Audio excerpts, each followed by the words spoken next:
प्रस्तुत है हरिशंकर परसाई जी का व्यंग बस की यात्रा। हमें आशा ही नहीं पूर्ण विश्वास है कि आपको यह व्यंग बहुत पसंद आएगा। तो लीजिए बस की यात्रा। हम 5 मित्रों ने तय किया कि शाम 4 बजे की बस से चलें।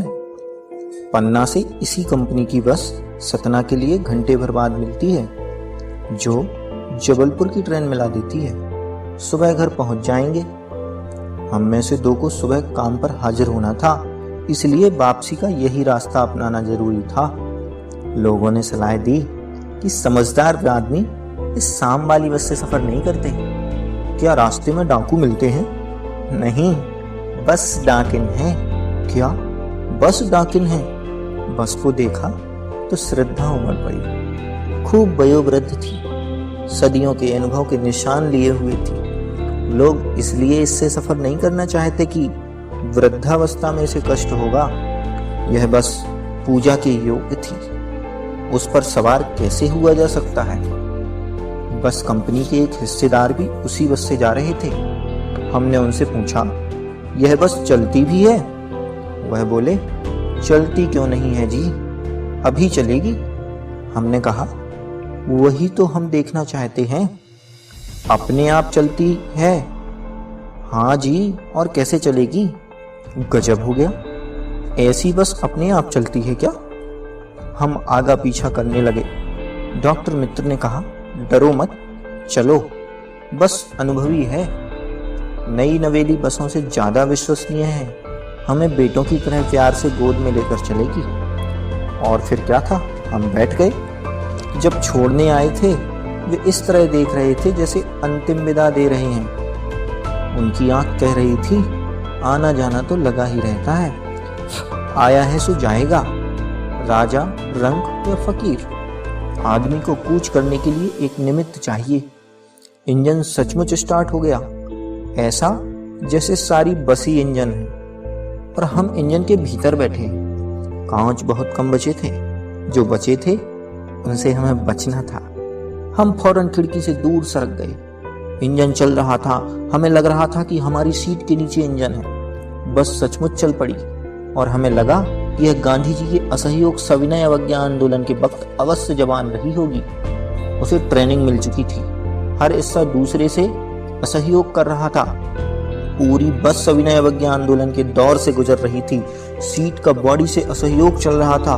कभी लगता सीट बॉडी को छोड़कर आगे निकल गई है, कभी लगता कि सीट को छोड़कर बॉडी आगे भागी जा रही है। 8-10 मील चलने पर सारे भेदभाव मिट गए।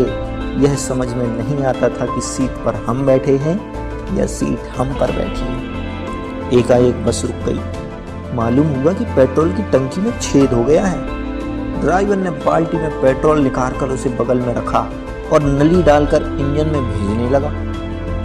अब मैं उम्मीद कर रहा था कि थोड़ी देर बाद बस कंपनी के हिस्सेदार इंजन को निकालकर गोद में रख लेंगे और उसे नली से पेट्रोल पिलाएंगे, जैसे मां बच्चे के मुंह में दूध की शीशी लगाती है।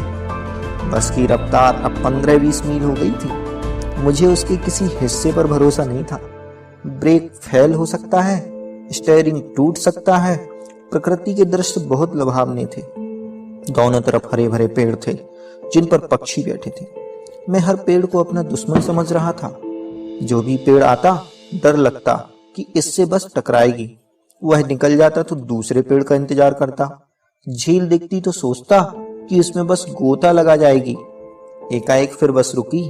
ड्राइवर ने तरह तरह की तरकीबें की, पर वह चली नहीं। सविनय अवज्ञा आंदोलन शुरू हो गया था। कंपनी के हिस्सेदार कह रहे थे, बस तो फर्स्ट क्लास है जी। यह तो इत्तेफाक की बात है। क्षीण चांदनी में वृक्षों की छाया के नीचे बस बड़ी दयनीय लग रही थी। लगता जैसे कोई वृद्धा थक कर बैठ गई हो। हमें ग्लानि हो रही थी कि बेचारी पर लदकर हम चले आ रहे हैं। अगर इसका प्राणांत हो गया तो इस बियाबान में हमें इसकी अंत्येष्टि करनी पड़ेगी। हिस्सेदार साहब ने इंजन खोला और कुछ सुधारा। बस आगे चली। उसकी चाल और कम हो गई थी। धीरे धीरे वृद्धा की आंखों की ज्योति जाने लगी। चांदनी में रास्ता टटोलकर वह रेंग रही थी। आगे या पीछे से कोई गाड़ी आती दिखती तो वह एकदम किनारे खड़ी हो जाती और कहती, निकल जाओ बेटी, अपनी तो वह उम्र ही नहीं रही। एक पुलिया के ऊपर पहुंचते ही एक टायर फिस करके गया।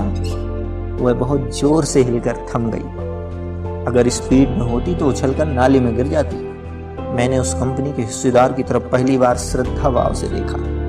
वह टायरों की हालत जानते हैं, फिर भी जान हथेली पर लेकर इसी बस में सफर कर रहे हैं। उत्सर्ग की ऐसी भावना दुर्लभ है। सोचा, इस आदमी के साहस और बलिदान की भावना का सही उपयोग नहीं हो रहा है। इसे तो किसी क्रांतिकारी आंदोलन का नेता होना चाहिए। अगर बस नाले में गिर पड़ती और हम सब मर जाते तो देवता बाहें पसारे उसका इंतजार करते, कहते, वह महान आदमी आ रहा है जिसने एक टायर के लिए प्राण दे दिए। मर गया पर टायर नहीं बदला। दूसरा घिसा टायर लगाकर बस फिर चली।